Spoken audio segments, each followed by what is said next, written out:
শুরুতেই সংবাদ শিরোনাম। দেশের সম্মান বিকিয়ে কিছু করবে না সরকার, বললেন প্রধানমন্ত্রীর তথ্য উপদেষ্টা। কুড়িগ্রাম সীমান্তে পুশিন চেষ্টার শিকার ৯ জনকে এখনও ফেরত নেয়নি বিএসএফ। কুড়িগ্রামে বেড়েছে নদ নদীর পানি, বিলীন হচ্ছে ঘরবাড়ি, আতঙ্কে হাজারো মানুষ।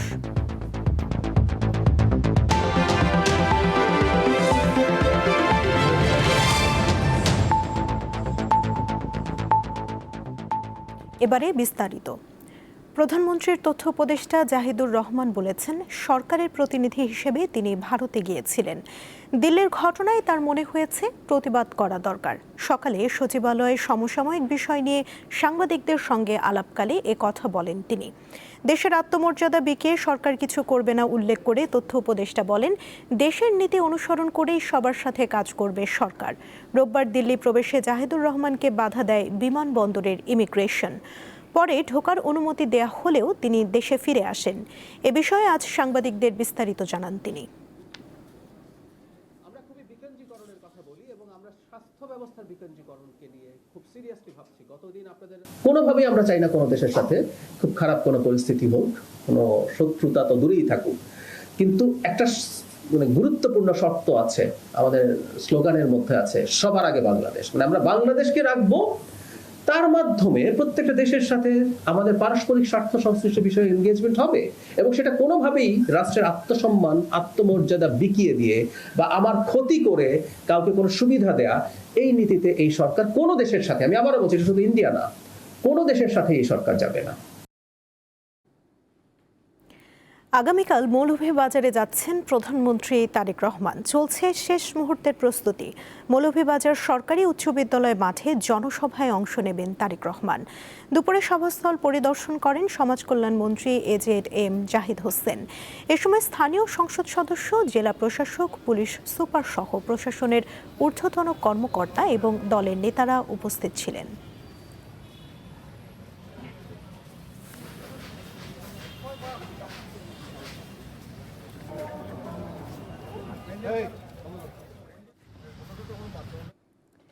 কুড়িগ্রামের রৌমারী সীমান্তে পুশিন চেষ্টার শিকার ৯ জনকে এখনও ফেরত নেয়নি ভারতীয় সীমান্তরক্ষী বাহিনী বিএসএফ। দুই দেশের সীমান্তের শূন্যরেখায় ৬০ ঘণ্টা ধরে খোলা আকাশের নিচে অবস্থান করছেন তারা।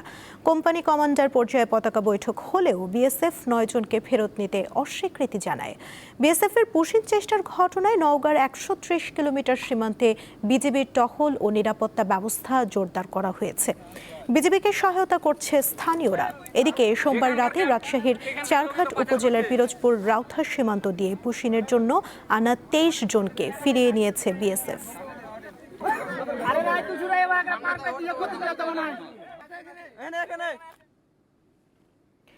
শিশু রামিসা ধর্ষণ ও হত্যার দায়ে মৃত্যুদণ্ডপ্রাপ্ত আসামি সোহেল রানা ও তার স্ত্রী স্বপ্না আক্তারের মৃত্যুদণ্ড অনুমোদন এবং আসামিদের জেল আপিল শুনানির জন্য পেপার বুক প্রস্তুত করা হয়েছে। যে কোনো দিন হাইকোর্টের বিশেষ বেঞ্চে শুনানি শুরু হবে। আজ সুপ্রিম কোর্টের প্রশাসন বিষয়টি নিশ্চিত করেছে। ১৪ জন বিচারপতি ভীষ্মদেব চক্রবর্তী ও বিচারপতি এ.কে.এম. রাশেদুজ্জামান রাজার বেঞ্চে মামলার কার্যক্রম শুরু হয়। ওই দিন মৃত্যুদণ্ডের রায়ের বিরুদ্ধে সোহেল রানা ও তার স্ত্রী স্বপ্নার জেল আপিল শুনানির জন্য গ্রহণ করে আদালত। দুই আসামির পক্ষে রাষ্ট্র নিযুক্ত আইনজীবী নিয়োগের নির্দেশ দিয়েছে হাইকোর্ট। ১৯ মে পল্লবীতে ৮ বছরের শিশু রামিসাকে ধর্ষণ ও হত্যা করা হয়।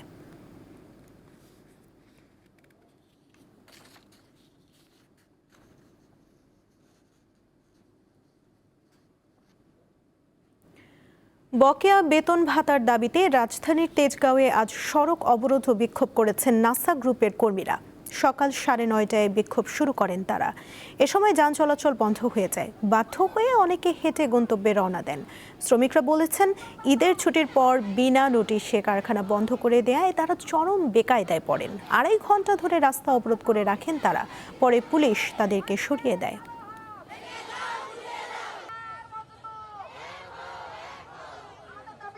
আজকে আজকে 2 মাস হয়ে গেছে আমরা রুম ভাড়া দিতে পারি নাই, বাচ্চাকে স্কুলের বেতন টেতন, এটা কি মামুর বাড়ির আবদার? হেবাটার কোটি কোটি টাকা সম্পদ আছে মালিকের। 2-3 বার আমাকে বলছে তোমাকে সমাধান দিব, সমাধান দেয় না, দিয়ে বুঝায় দিয়ে জায়গা আজকে ডেট দিছে, আজকে ডেট দিয়ে আসে না। এখন আমরা নিচে নামছি, এখন আবার সবাই আয়ে বসছে। সকাল থেকে ট্রাফিক ডিভিশন তাদের মতো করে কাজ করে যাচ্ছে, আমরা ক্রাইম ডিভিশন আমাদের মতো করে কাজ করে যাচ্ছি। তো তাদের কিছু প্রতিনিধি রয়েছে, তারা আমাদের সঙ্গে যোগাযোগ করেছেন। তো তাদের সঙ্গে আলোচনা তারা কিছুটা সময় নিয়েছেন আমাদের কাছ থেকে। তো এই সময় নিয়েছেন যে তারা তাদের শ্রমিকদের বুঝিয়ে রাস্তা ক্লিয়ার করার চেষ্টা করবেন। ভোলার শিবপুর ও মেদুয়া ইউনিয়নে মেঘনা নদীর ভাঙন রোধে টেকসই বাঁধ নির্মাণের দাবিতে বিক্ষোভ মিছিল ও পানি উন্নয়ন বোর্ড ঘেরাও কর্মসূচি পালন করেছেন স্থানীয় বাসিন্দারা। সকাল 10টায় শহরের যোগেরঘোল এলাকায় পানি উন্নয়ন বোর্ড কার্যালয়ের সামনে কর্মসূচিতে অংশ নেন 2 ইউনিয়নের কয়েক হাজার মানুষ। বিক্ষোভকারীদের অভিযোগ, বর্তমানে মেঘনা নদীর ভাঙনে অসংখ্য বাড়িঘর সহ কৃষি জমি, শিক্ষা প্রতিষ্ঠান, বিভিন্ন স্থাপনা ও সড়ক হুমকির মুখে রয়েছে। তাই স্থায়ী সমাধানের জন্য দ্রুত টেকসই বাঁধ নির্মাণের দাবি জানান তারা। এ সময় সড়ক অবরোধ করলে প্রায় 1 ঘন্টা যান চলাচল ব্যাহত হয়।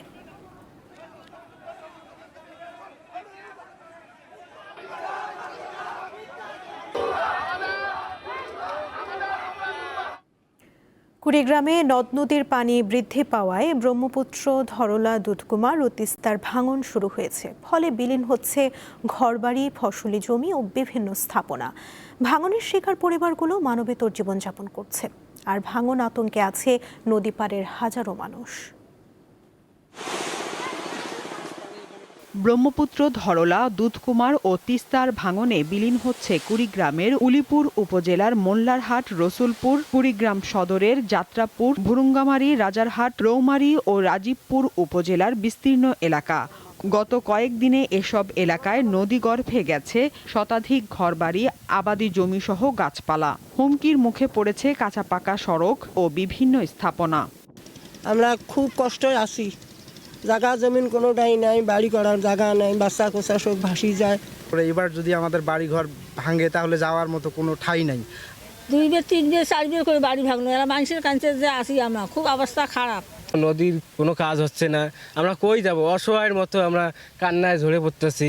ভাঙন কবলিত মানুষজন তাদের ঘর বাড়ি সরিয়ে নিচ্ছেন। অনেকে জায়গা না থাকায় অন্যের বাড়িতে কিংবা খোলা আকাশের নিচে আশ্রয় নিয়ে মানবেতর জীবনযাপন করছেন।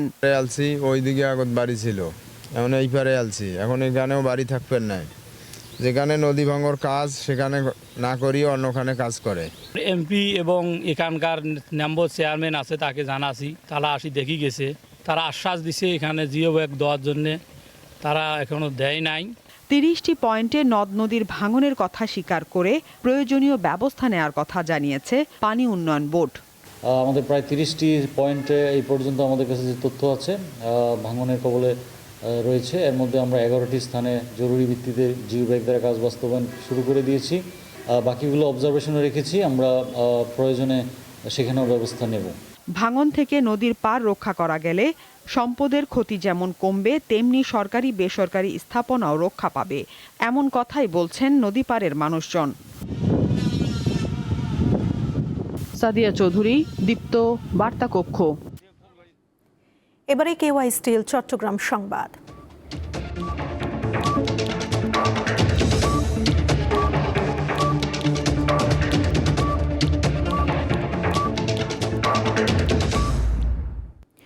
চট্টগ্রামের বহুল আলোচিত বাকলিয়ার শিশু ধর্ষণ মামলার বিচার কার্যক্রম শেষ হয়েছে দ্রুততম সময়ের মধ্যে। মামলার যুক্তিতর্ক শেষে আগামীকাল রায় ঘোষণার দিন নির্ধারণ করেছে আদালত। মঙ্গলবার সকালে চট্টগ্রাম মহানগর শিশু নির্যাতন দমন ট্রাইব্যুনালের বিচারক হাফসা ঝুমার আদালতে উভয় পক্ষের যুক্তিতর্ক উপস্থাপন শেষ হয়। এর আগে গত বুধবার থেকে শুরু হওয়া সাক্ষ্য গ্রহণ পর্বে মাত্র 3 কার্যদিবসের মধ্যে 18 জন সাক্ষীর জবানবন্দি ও জেরা সম্পন্ন করা হয়। গত 21শে মে চট্টগ্রামের বাকলিয়ায় 4 বছর বয়সী এক শিশুকে ধর্ষণের অভিযোগ ওঠে। এরপর পুলিশ মনিরকে আটক করে। ভুক্তভোগী শিশুর বাবা বাদী হয়ে ঘটনার দিন গভীর রাতে মনিরকে একমাত্র আসামি করে মামলা করেন। মনির 22শে মে আদালতে স্বীকারোক্তিমূলক জবানবন্দি দেয়।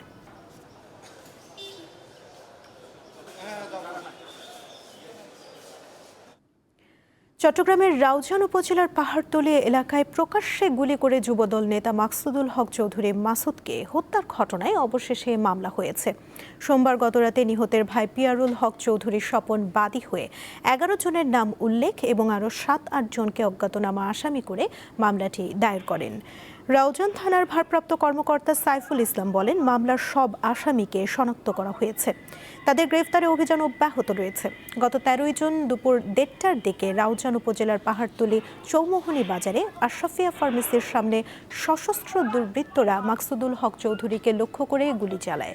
ঘটনাস্থলেই তিনি মারা যান।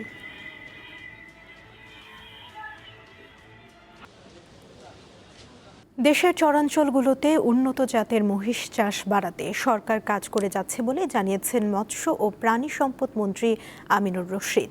দুপুরে সাভারে প্রাণী সম্পদ গবেষণা ইনস্টিটিউটে মহিষ গবেষণা ও উন্নয়ন প্রকল্পের সমাপনী কর্মশালায় প্রধান অতিথি হিসেবে যোগ দিয়ে সাংবাদিকদের এক প্রশ্নের জবাবে তিনি কথা বলেন। মন্ত্রী বলেন, দেশের বিজ্ঞানীরা এমন জাতের মহিষ নিয়ে গবেষণা করছেন যার দুধ উৎপাদনের ক্ষমতা অনেক বেশি হবে এবং স্বাস্থ্যের দিক থেকেও তা হবে উন্নত। এর মধ্যে এই গবেষণার কাজ অনেক দূর এগিয়ে গেছে বলেও জানান মন্ত্রী। সমাপনী কর্মশালা শেষে মন্ত্রী কেন্দ্রীয় গো প্রজনন ও দুগ্ধ খামারের ভেতরে নবনির্মিত বাংলাদেশ ডেইরি ডেভেলপমেন্ট বোর্ড ভবনের উদ্বোধন করেন।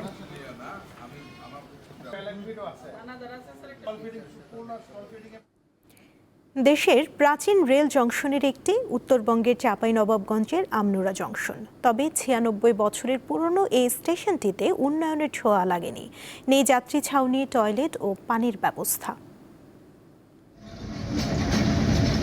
আমনুরা জংশন রেলওয়ে স্টেশন দেশের পুরনো জংশনগুলোর একটি। চাঁপাইনবাবগঞ্জ শহর থেকে প্রায় 9 কিলোমিটার দূরে এটির অবস্থান।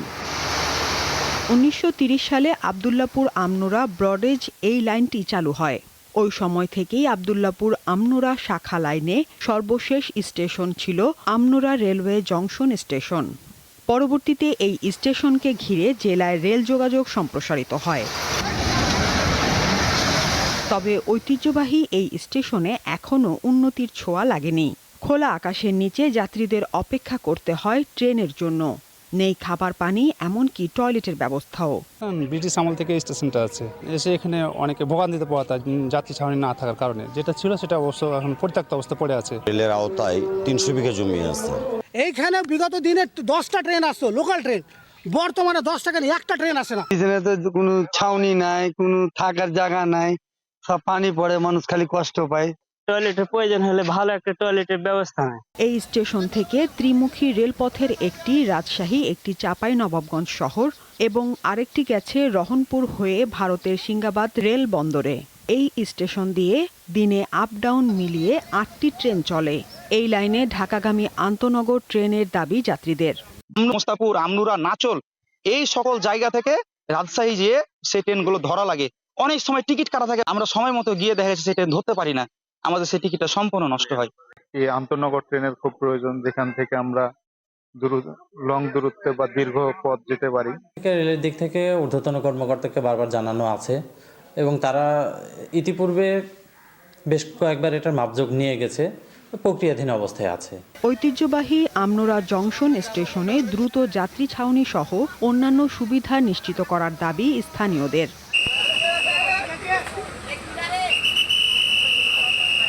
সাদিয়া চৌধুরী, দীপ্ত, বার্তাকক্ষ।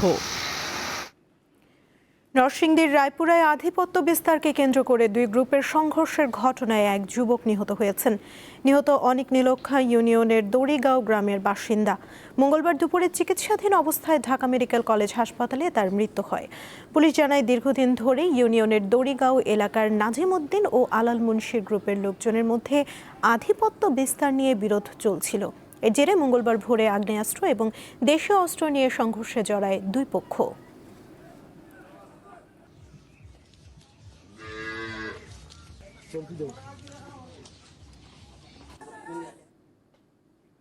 বেসরকারি চাকরি ছেড়ে বাড়ির আঙিনায় রঙিন মাছের খামার গড়ে তুলেছেন দিনাজপুরের এক যুবক। তিনি প্রতি মাসে আয় করছেন 50 থেকে 60 হাজার টাকা।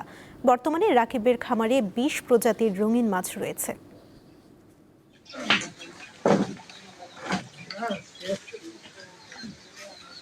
সিমেন্ট, মাটি, পলিথিন ও বাঁশ দিয়ে বানানো চৌবাচ্চা। এসব চৌবাচ্চায় স্বচ্ছ পানিতে চাষ হচ্ছে রঙিন মাছ।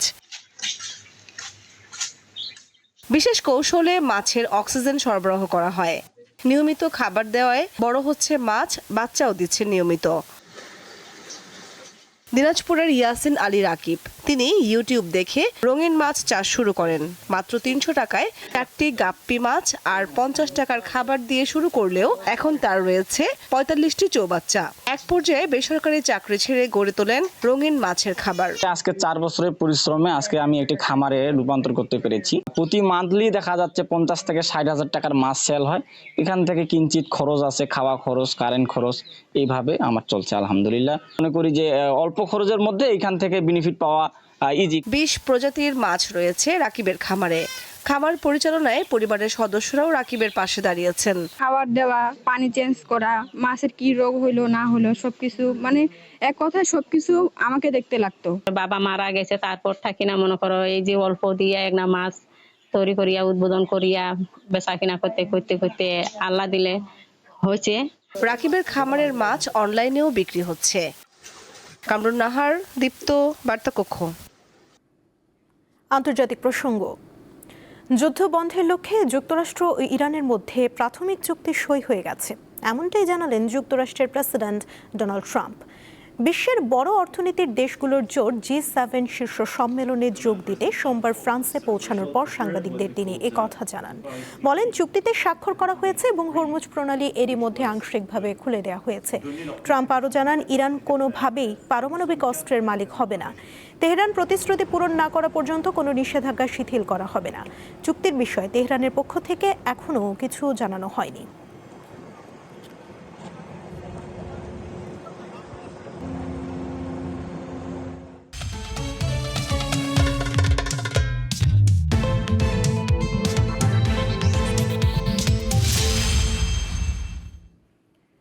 বিশ্বকাপে কাল সকাল 7টায় মাঠে নামছে বর্তমান চ্যাম্পিয়ন আর্জেন্টিনা। তাদের প্রতিপক্ষ আলজেরিয়া। ম্যাচকে সামনে রেখে রংপুরে হয়েছে শোভাযাত্রা। বিস্তারিত জানাচ্ছেন সহকর্মী ফেরদৌস জয়। আগামীকাল মাঠে নামছে আর্জেন্টিনা এবং তার বিপক্ষ দল আলজেরিয়া। আজ বেগম রোকেয়া বিশ্ববিদ্যালয়ের শিক্ষার্থীরা আর্জেন্টিনার মাঠে নামা উপলক্ষে এবং বিশ্বকাপ উপলক্ষে তারা একটি আনন্দ শোভাযাত্রা এবং র্যালি করছেন। বিশ্বকাপ 4 বছর পর পর হয়, আমরা ডিফেন্ডিং চ্যাম্পিয়ন, আর এটা সম্ভবত মেসির শেষ বিশ্বকাপ। এই জন্যই আমরা আসলে এই বিশ্বকাপটাকে একদম আমাদের জন্য চিরস্মরণীয় করে রাখতে চাই। আমরা কাপের যে বিষয়টা, আমরা রানিং চ্যাম্পিয়ন দল, সেই জায়গা থেকে যদি বলতে চাই আপনারা আর্জেন্টিনার খেলা দেখবেন, এই কি খেলার উপর ডিপেন্ড করে আমরা তাদেরকে ভালোবাসি। আমরা আর্জেন্টিনা, আমরা বিশ্বাস রাখি আমরা কোনো ম্যাচ না হেরে আমাদের যে চ্যাম্পিয়ন ছিলাম আমরা গতবার, সেই চ্যাম্পিয়নের ধারা আমরা বজায় রাখবো অবশ্যই ইনশাআল্লাহ, যে আমরা এটা নিয়ে কনফিডেন্ট।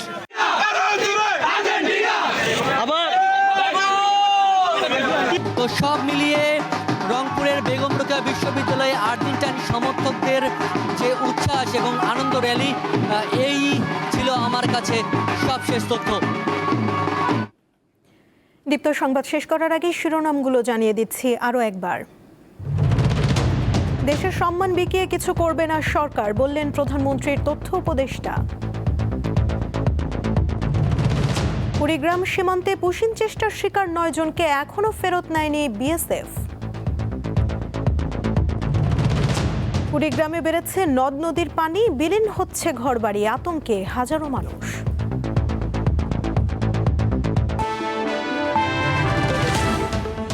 এই ছিল এখনকার মতো। পরবর্তী সংবাদ সন্ধ্যা 6টা 40 দেখার আমন্ত্রণ রইল। এছাড়া আরও তথ্য পেতে যুক্ত থাকুন দীপ্ত ডিজিটাল প্ল্যাটফর্মের সাথে। ধন্যবাদ সবাইকে।